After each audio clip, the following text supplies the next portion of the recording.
Hello everyone, welcome back. Today we are doing a final review on so many products. First, I'm going to start with the Dominique Cosmetics primers. They have a Moisture Grip Serum Primer and then a Cooling Blur Mattifying Primer, and they're both pretty good formulas. I will say I was kind of leaning more towards the Moisture Grip just because this one has a more of a like hydrating texture and it does get a little bit grippy, but it's not too much. And I found this one actually did help the makeup look a little bit better. Everything looked more hydrated versus the Cooling Blur was fine, but it really just felt like nothing. I'm not gonna lie. It felt like kind of just another layer underneath makeup, and it didn't really feel cooling. I thought the other one was actually more cooling. It's usable. It adds a very subtle blur, but I wouldn't say these are both like must-buy products. They're good. They'll get the job done, but Dominique Cosmetics is at a higher price point than some other ones, and I don't know if either one justifies it. Now doing a complete 180, we have the One Size B12 Base Thinner.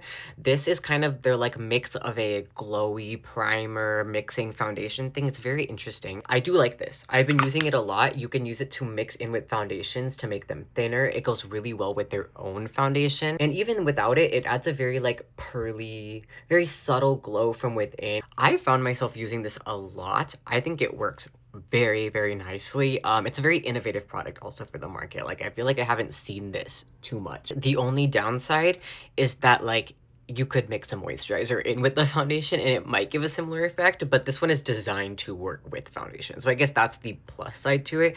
But it's also just a good like glow booster. Like if you want the flawless filter, if you want something hydrating, good product, a tad bit expensive if I'm being honest, but I do think this one, it's a better primer than the Dominique Cosmetics one. Disclaimer though, this was gifted to me, but I do really like it. We're also on another illuminating serum. This is the Keys Soulcare Let Me Glow Illuminating Serum. I like this also, is it has a very strong chemically fragrance. Like it doesn't smell good, and it also is a very light color, and you have to work it in to get it to not be like that white kind of pale color, and it gives a nice pearly glow. The only reason I like the One Size better is because it's very pearly and almost has a pink tint. This one has a white tint, so if you're not white skin, it can get a little bit difficult to use. I mean, besides that, like it will do the job. Like I'm not saying it's a bad formula. It's pretty good. For Keys Soulcare, I think it's fine. Also a little bit expensive, but there's better on the market. Like I think e.l.f. has a better one. Now that we're finally done with all the glow booster products, because there's way too much. This is the Glow Recipe Watermelon Niacinamide Dewy Flush. They say it's not a blush. It's a blush. It's a blush. It took me a long time to gather my final thoughts on this product because it's mixed. It's quite mixed. First time I used it, I was really impressed with the blendability and the pigment because I thought it was gonna have no pigment, and it does look really nice. I have it in the deeper shade. There's only two. It does a very natural blush, and I like the pigment level. I think the dew it adds is pretty. It has skincare benefits in it. If you're doing a no makeup day, that's really nice. There's a lot of downsides. First of all, the skincare benefits do not come through if you have foundation, a skin tint, SPF, anything. It will block it. So this literally has to be the only thing you use. And I did extensive research on this. It has to be the only thing you use for it to get the skincare benefit. So that's a little bit confusing marketing, I think. And then on top of that, I found it actually gets a little bit patchy. Originally, I said it doesn't break up any makeup and it blends really nice, which it does. But if you have foundation, concealer, it will kind of separate and get a little bit patchy on top. And this is not even powder. This is the creams. And that's why I really think this product only works if it's the only thing you're using. If it's a no makeup day and you just want a little bit of color, that's when I'd recommend this. But if you do full glam, if you do foundation, concealer like me, it works, but it takes a little bit more time to blend, and then eventually, because it's so lightly pigmented, the color's gone. Like, it will be gone right after you powder, and you have to use powder on top, powder blush on top to get it back. So, it's not the most user-friendly product. I think it's really no makeup. Like, I'm talking you cannot wear anything. Maybe moisturizer, and that's it. Like, don't even put SPF. Put this before SPF, which is insane. But, yeah, it's fine. It's a really good innovative product. It's just not for me, and there's some issues I need to work out. Next up, we have another primer. This is the Milani Conceal Plus Perfect Blur Out Smoothing Primer. This is a thick silicone primer. Like, I'm talking extreme.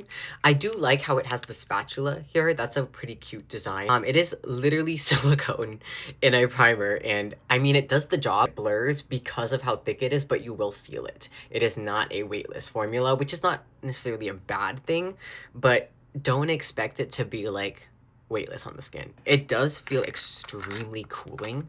That's what I love about it. So it does prep nice. Very subtle blur. I wouldn't say it's anything extreme, but for how thick it is, I do wish there was a little bit more blur. I took my time with these also, but we have 3 foundations. Kokie Cosmetics. This is their full coverage foundation. I love Kokie Cosmetics. Their double time concealer, so chef's kiss good. And this is kind of their foundation version of it, and I was hesitant.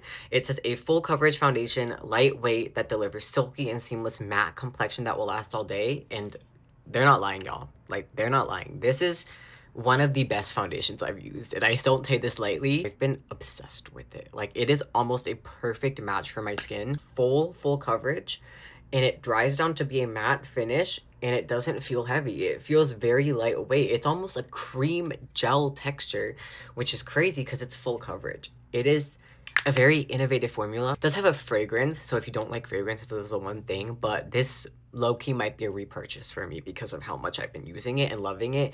I used it on a full coverage party day, and like, I was shook at how well it lasted. People kept complimenting me with my makeup. They were like, "What foundation?" And no one knows Kokie Cosmetics, so I tell them, but such a good foundation. Another foundation that's supposed to be full coverage matte is the Lawless Forget the Filler Plumping, Soothing, Nourishing, Skin Plumping, Line Smoothing Foundation. Long names. I have this in the shade 15T, which is a little bit too dark for me, so that has kind of been a little bit difficult.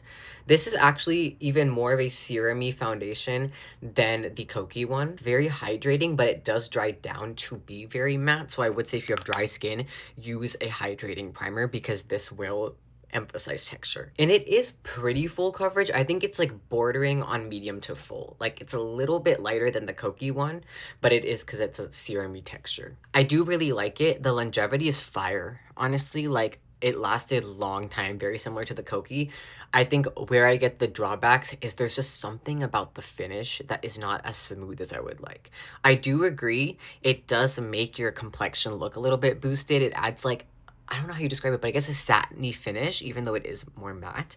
But I originally thought it was very smoothing, and the more I looked at it, especially after the wear time, I find it emphasizes texture. If you don't have perfect skin, I don't think it's going to do the job for you. I feel like you definitely will need blurring primer, cooling primer, hydrating, anything, because otherwise it really emphasizes the pimples and a lot of those bumps. And if you have rougher skin, it's not the best. That said, I have been using it. I do really like it. It's a solid foundation that gets the job done, but for like 40 something bucks, I do think there's a lot better on the market. Some really, really good one. This is the OYS Triple Fix Serum Foundation, and I tried their stick foundation and I was shook. And then I tried their serum foundation, and this is gold.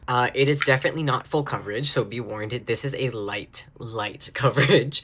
It is a very serum-y and hydrating foundation, so oily skin might not be the best, but on dry skin, or even combo, this is kind of like a godsend. It just looks so crazy hydrating. It has like light to medium coverage, so it's not the most full, but you can build it up. The wear time, shockingly good. I was expecting it to be gone after like 8 hours, and this actually wore really nice, and it just made my skin look very fresh. This is one of the best foundations at Sephora. I just put it actually in a video. 2 concealers for this group of my final review. This is the Makeup Revolution Skin Silk Under Eye Brightener plus Concealer. I have it in the shade Tan Golden. And then I also have the Tula Skincare Radiant Skin Brightening Serum Concealer. I don't like these that much, if I'm being honest. I haven't really been reaching for them. The Makeup Revolution, it's not a concealer. Not even a little bit. This is a brightener, and I do like how the applicator is that metal tip to make it really cooling, but this has no coverage. Like, I mean, literally